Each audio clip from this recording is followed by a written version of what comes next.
Rio Oeste com Elas conversa agora com o deputado federal do PL do Rio de Janeiro, Carlos Jordi. Tudo bem, deputado? Sempre bom bater papo com o senhor. Bem-vindo por aqui. Olha, eu que agradeço, é sempre um prazer poder falar com vocês da Revista Oeste e, sobretudo, do Oeste com Elas. Muito obrigado pelo convite. Ah, que bom, valeu você. Tô vendo que tá aí no carro, achou um tempinho pra gente, né? Agenda corrida, assim que é bom. A Juliana Moreira Leite já faz a primeira pergunta, deputado. Bom dia, deputado. Sou carioca aí do Rio, como o senhor. Deputado, a indicação do advogado-geral da União, Jorge Messias, aliado do Lula, para a cadeira do STF, que vale pelo menos até os 75 anos de idade, significa o quê para o futuro da política, né, no judiciário brasileiro? Olha, Juliana, isso é muito preocupante, porque é o fortalecimento da violação à separação entre os poderes. Eu vi a enquete de vocês questionando se isso atrapalharia a independência do Supremo Tribunal Federal, mas que independência? Não existe mais independência do Supremo Tribunal Federal. Aliás, não existe mais independência entre os poderes. O que hoje existe é uma ditadura do judiciário, e nós temos que falar isso de uma forma muito clara, explícita, sempre relembrar a população. Existe um poder que se sobrepõe aos demais e que age em conluio com o executivo para oprimir a população, para violar a separação entre os poderes, usurpar as competências do legislativo. Lula disse durante a campanha que era um absurdo indicar um amigo, uma pessoa aliada ao Supremo Tribunal Federal e que indicaria pessoas competentes. E olha o que ele fez. Ele primeiro indicou o seu advogado, Zanin, não me recordo agora quem até foi o primeiro, mas enfim, ele indicou o Zanin, que foi o seu advogado durante a Lava Jato, é também padrinho de casamento, indicou também Flávio Dino, que é um aliado de primeira hora do Lula, um comunista de carteirinha, que sempre deixou muito claro que era contra o presidente Bolsonaro e tem um retrospecto político já de anos, inclusive em partidos de esquerda, um grande aliado de Lula de muitos anos atrás, e também agora quer indicar Jorge Messias. Jorge Messias, o garoto de recados da Dilma, um office boy da Dilma, que é uma pessoa que não tem não tem currículo, não tem gabarito para assumir um cargo dessa magnitude, nem do ponto de vista técnico, nem do ponto de vista acadêmico.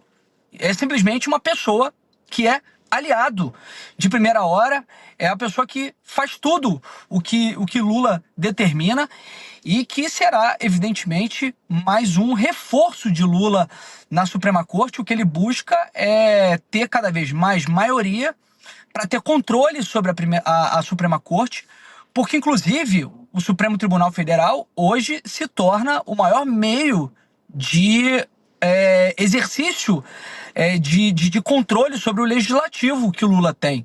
Porque como o Lula não consegue governar porque não tem maioria no Congresso, porque é um governo ruim, medíocre, que inclusive não tem base, para conseguir base ele precisa comprar com cargos e ministérios, mas mesmo assim, até mesmo dessa forma, a base ela está se desfazendo, ele precisa sempre do STF ao seu lado, para que quando ele perde alguma votação no Congresso Nacional, ele recorre ao Supremo para violar as nossas decisões, usurpar as nossas competências.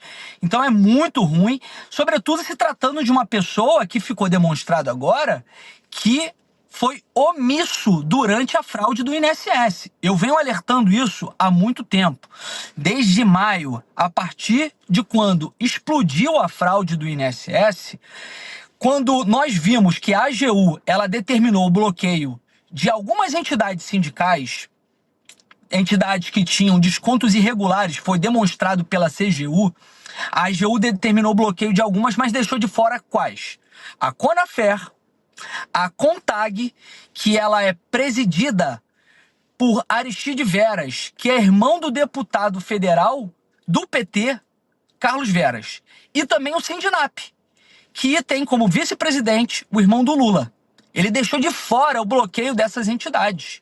E agora ficou demonstrado que desde o ano passado, de março do ano passado, que ele tinha todas as informações sobre um volume altíssimo de arrecadação dessas entidades, de várias denúncias de descontos irregulares, pessoas que faziam denúncias de que não haviam solicitado afiliação a essas entidades. Inclusive foram regionais da AGU que encaminharam um relatório, aprovaram um relatório demonstrando isso e pediram a suspensão desses descontos, pediram a suspensão das ACTs, que são os acordos de cooperação técnica, e ele se omitiu, ou seja, ele prevaricou. Ele não pode ser ministro do STF, porque essa blindagem que ele vinha fazendo, a blindagem, sobretudo dessas entidades que são mais ligadas ao PT e a Lula, ele vai reproduzir essa blindagem no STF. Ele não tem condições técnicas nem condições morais de ser ministro do STF. Eu disse isso na CPMI na semana passada. Ele não pode ser sabatinado no Senado para ser ministro do STF. Ele tem que ser sabatinado na CPMI para entendermos o nível de envolvimento, de prevaricação dele nessa fraude do INSS. Pois é, deputado, mesmo com tudo isso que o senhor falou, o presidente Lula ainda o indicou para ser ministro do STF, e lembrando que ele também tem aquele áudio que foi vazado quando o presidente Lula ia ser ministro da Casa Civil durante o governo Dilma ainda, e ele era o garoto que levou o papel, né, o famoso Bessias do áudio Tchau, Querida. Então isso pode demonstrar que ele não tem aquela reputação ilibada que é um dos pré-requisitos justamente para ser ministro do STF. E pensando nisso, você acredita que o Alcolumbre, que ele já demonstrou que ele está desgostoso com a indicação porque ele tinha uma preferência por Pacheco, você acredita que ele pode segurar essa indicação por mais tempo para tentar negociar de uma outra forma e tentar emplacar o nome do Pacheco?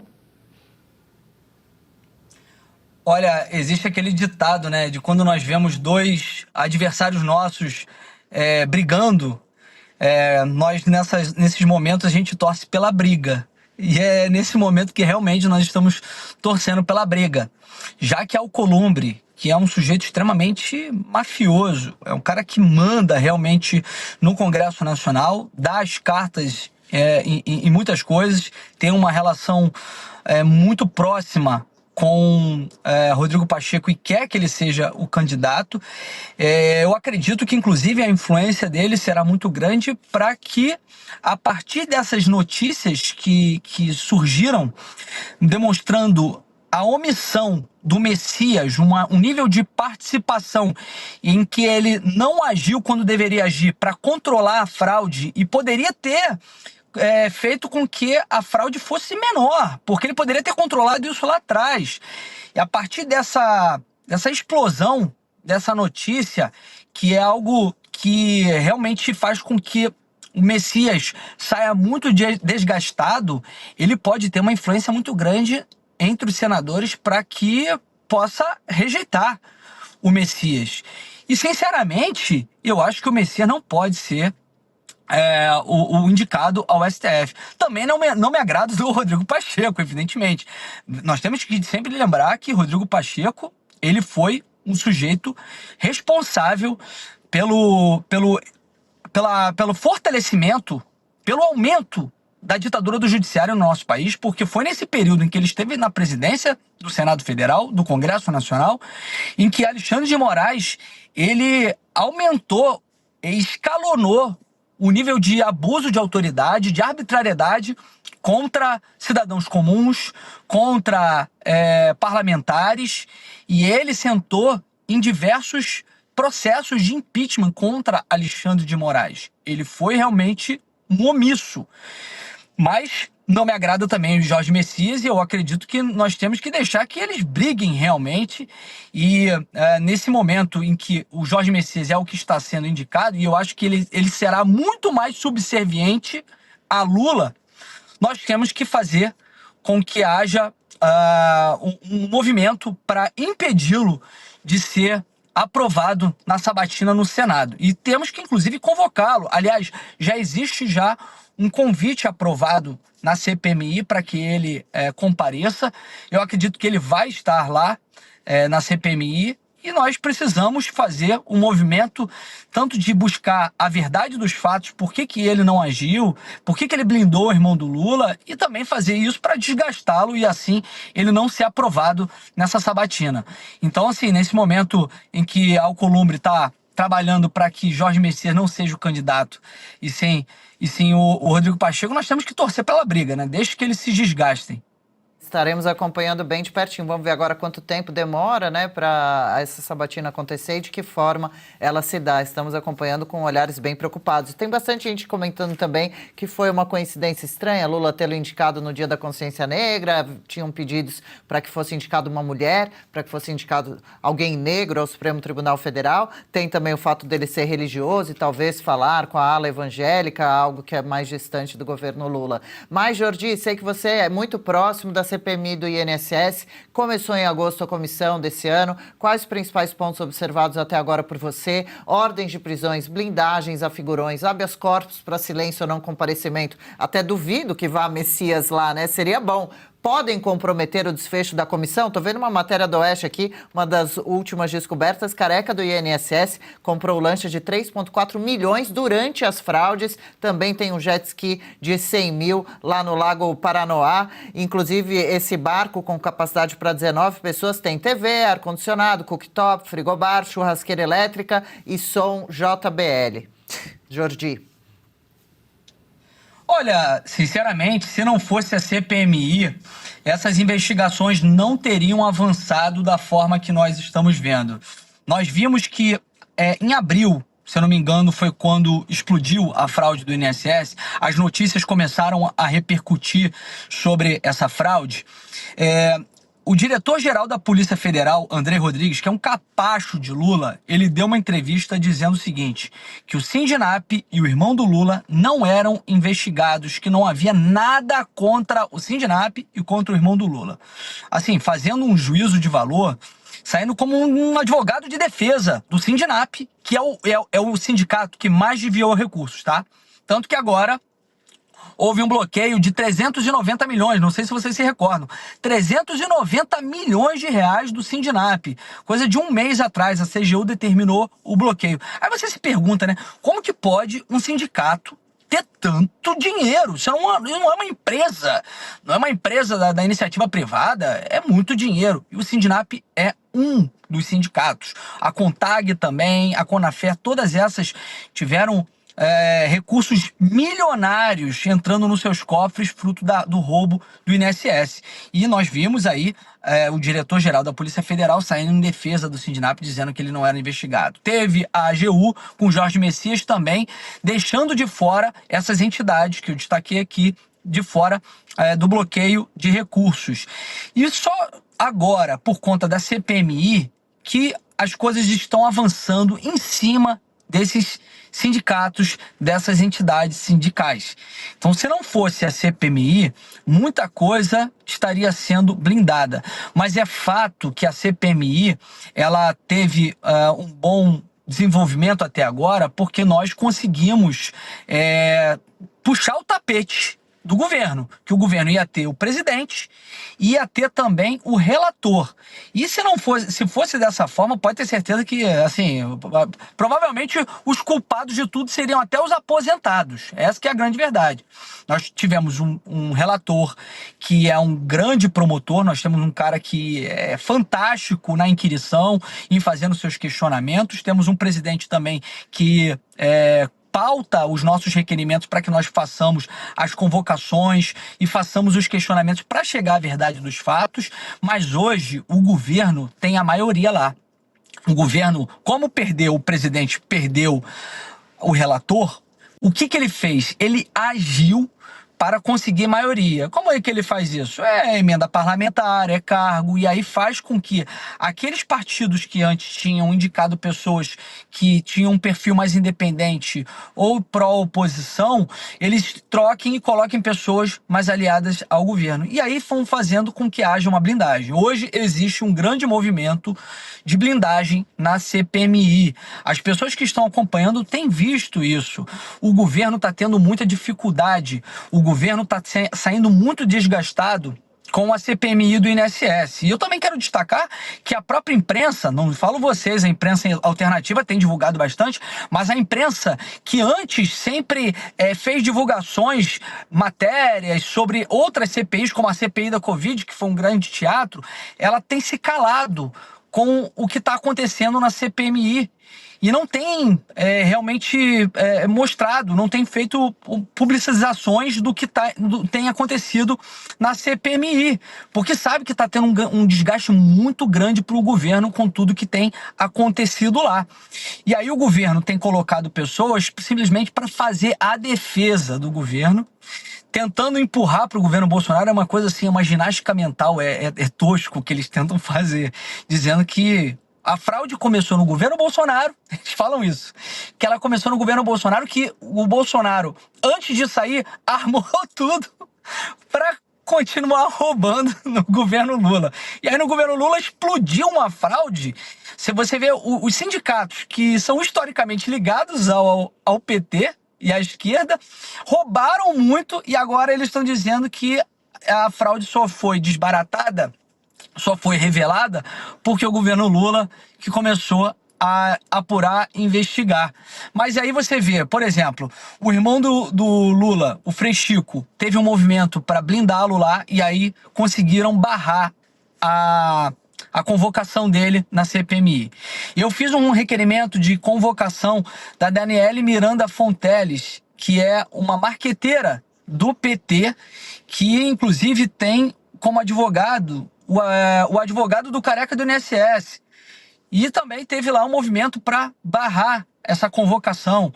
O Edson Claro, ex-sócio do careca do INSS, também teve um movimento da esquerda, um movimento da base governista para barrar a convocação dele. Barraram a convocação dele e ele queria ir lá para prestar esclarecimentos, porque ele sabe muita coisa, inclusive sobre a classe política.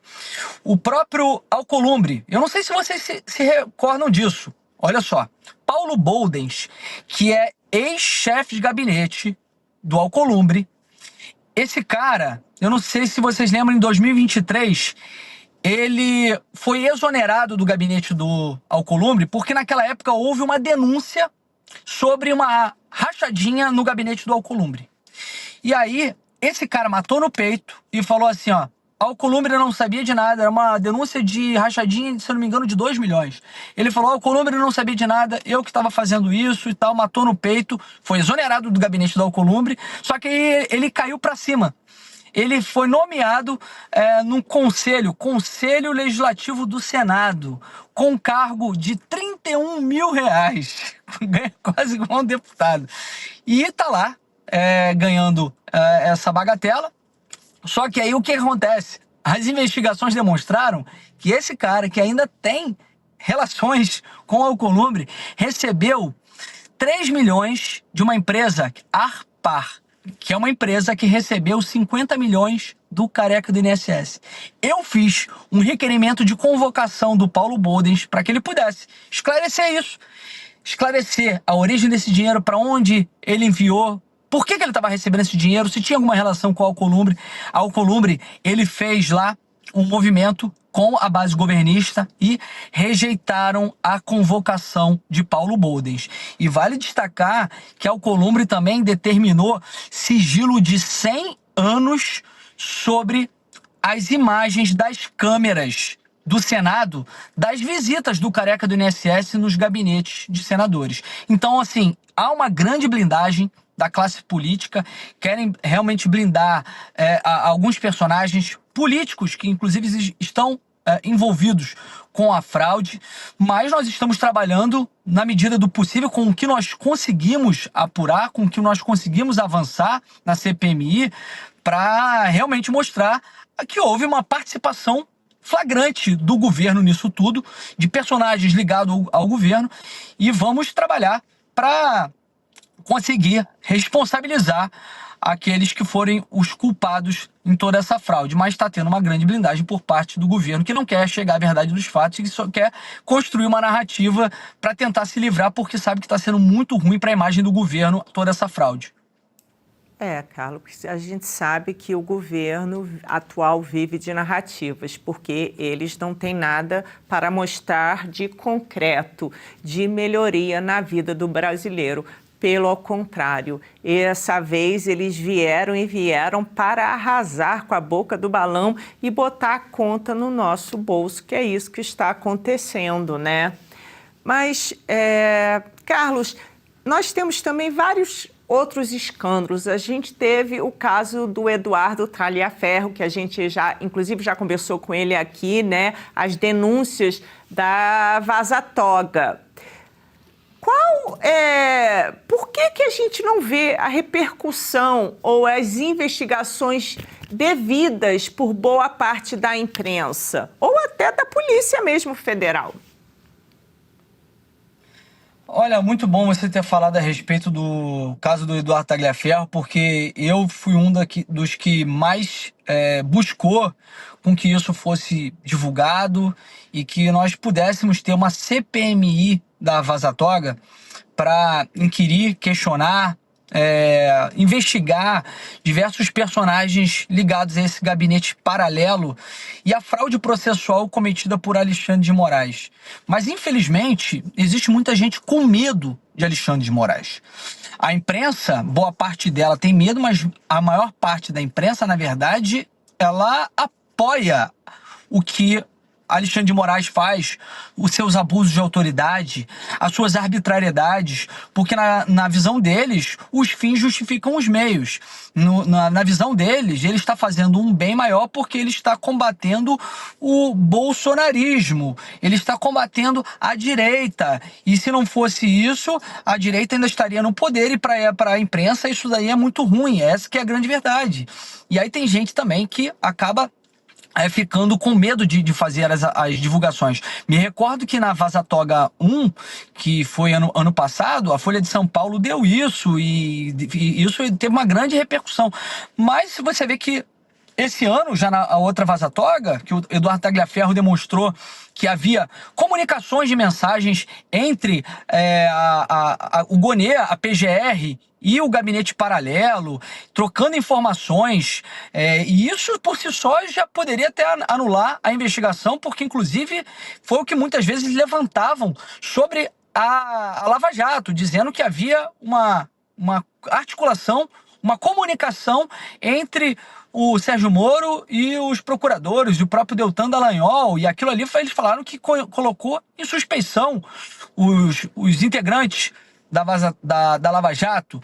Isso por si só já poderia anular, mas havia muitas outras coisas. A fraude processual, documentos antedatados, com data retroativa, um documento que foi feito após uma diligência, após uma busca-apreensão, uma busca-apreensão que foi feita baseada numa matéria de jornal do Guilherme Amado, e aí eles fazem a busca-apreensão, mas pegou muito mal porque foi baseado somente numa matéria de jornal. Ele faz um documento com data retroativa para justificar aquela diligência. E assim, são coisas tão escandalosas que em qualquer país realmente democrático, isso aí não levaria apenas a uma anulação processual, que é isso que nós deveríamos estar discutindo, inclusive, e não anistia, mas anular o processo. Mas isso levaria, inclusive, à própria prisão, à própria destituição de Alexandre de Moraes do cargo, porque ele é um violador de direitos humanos e uma pessoa que realmente utilizou o aparato da justiça para fazer todas esses abusos de autoridade, essas arbitrariedades contra diversas pessoas nesses processos loucos, de inquéritos loucos, e que inclusive ele não tem competência para instaurar de ofício. São inquéritos que duram a vida inteira e que, a partir de algumas autoridades que estão sendo colocadas ali, eles julgam qualquer pessoa sem foro de prerrogativa de função. E assim, para mim, eu fico muito chateado porque eu lutei ao máximo para que nós fizéssemos a CPMI da Vaza Toga. Eu coletei muitas assinaturas, faltavam poucas assinaturas, mas inclusive tem muito deputado com medo, muito senador com medo de assinar. E eles falavam assim para mim: E um bando de frouxo, é a grande verdade. Sabe o que eles falavam pra mim? Olha, deputado, eu fico com receio, ô Jordi, eu fico com receio de assinar isso, mas quando chegar em 170 assinaturas, você me fala que eu vou ser o 171. Eu vou ser o último a assinar essa CPMI, entendeu? E acabou que nós perdemos o momento. Era um momento muito importante quando houve as denúncias do Eduardo Tagliaferro, que nós fizemos aquela audiência pública com ele no Senado, que fizemos também uma audiência pública com ele na Comissão de Comunicação na Câmara dos Deputados, e que ele trouxe verdades muito escandalosas sobre a atuação de Alexandre de Moraes, e nós poderíamos ter feito uma CPMI para investigar todas essas pessoas que contribuíram para esse gabinete paralelo, pessoas que, inclusive, depois da eleição do Lula, essas pessoas que faziam parte do gabinete dele foram premiadas com cargos no governo Lula. As pessoas fizeram parte do gabinete e hoje estão no governo Lula. Então, assim, nós perdemos um grande fato importante para fazer as investigações dos abusos de autoridade, da ditadura do judiciário, e eu acredito que não há mais tempo, inclusive, para que a gente consiga fazer essa CPMI, porque, assim, da minha parte, se as pessoas quisessem assinar, nós poderíamos instalar a CPMI amanhã e eu ficaria até a eleição trabalhando lá. Só que muitas pessoas falam o seguinte para mim: agora já não tem mais tempo, porque ano que vem é ano de eleição e ninguém vai querer fazer parte da CPMI. Essa que é a grande verdade, enfim. Mas eu acho que Deus é soberano, e o que Alexandre de Moraes fez não vai ficar impune. A hora dele vai chegar, o que é dele está guardado com certeza. Não é possível que uma pessoa com um viés ditatorial como o dele, que fez mal a tantas pessoas, que usou o aparato da justiça de forma ilegal, inconstitucional como ele fez, saia impune de tudo isso. Uma hora a conta vai chegar. Realmente, deputado, estamos todos aguardando esse momento, depois de todas as ilegalidades que estamos vivenciando. Realmente é preciso ter justiça, justiça de verdade no Brasil. E para uma última questão, para liberar o senhor, a COP30 chamou muita atenção. Foi questionada por diversos motivos e os piores possíveis. Teve a Janja como uma das principais responsáveis pelo evento e só decepcionou. Qual resultado a COP30 está deixando para o Brasil? Qual mensagem está deixando para o Brasil, os brasileiros e o mundo? Olha, a COP30 é o retrato desse governo.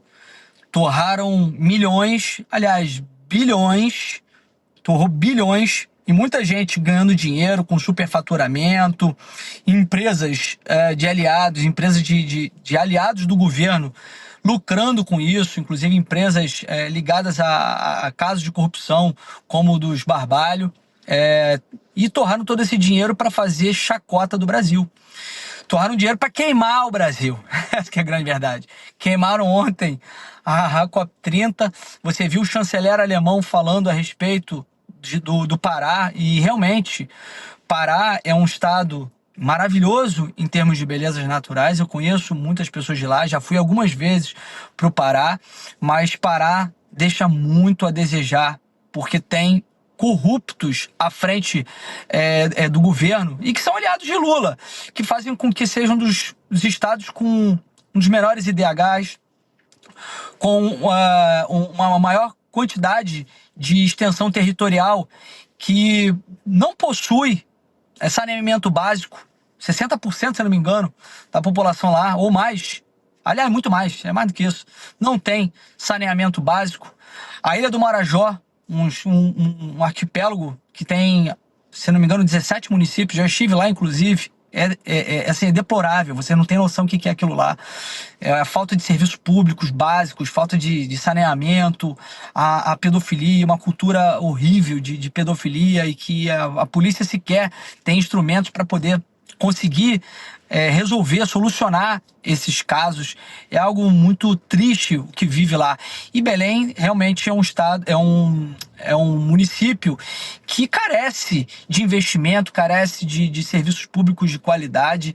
Foi, assim, uma escolha muito emblemática. Acredito que o Lula escolheu um município que retrata muito a visão que ele tem do nosso país. Ele quer um nosso país pobre, que é um país em que as pessoas estejam miseráveis, buscando sempre assistencialismo, ter a necessidade de recorrer ao Estado para poder sobreviver. E o chanceler falou isso, demonstrando realmente que o nosso país está nas mãos desse governo tosco que gastou bilhões, dinheiro público que poderia ter sido investido de outras formas, e com uma política ambiental que todos agora estão criticando a COP30, dizendo que não trouxe soluções realmente e, na verdade, para que ela fosse implementada e fosse esse evento realizado, os caras simplesmente cortaram florestas pelo meio.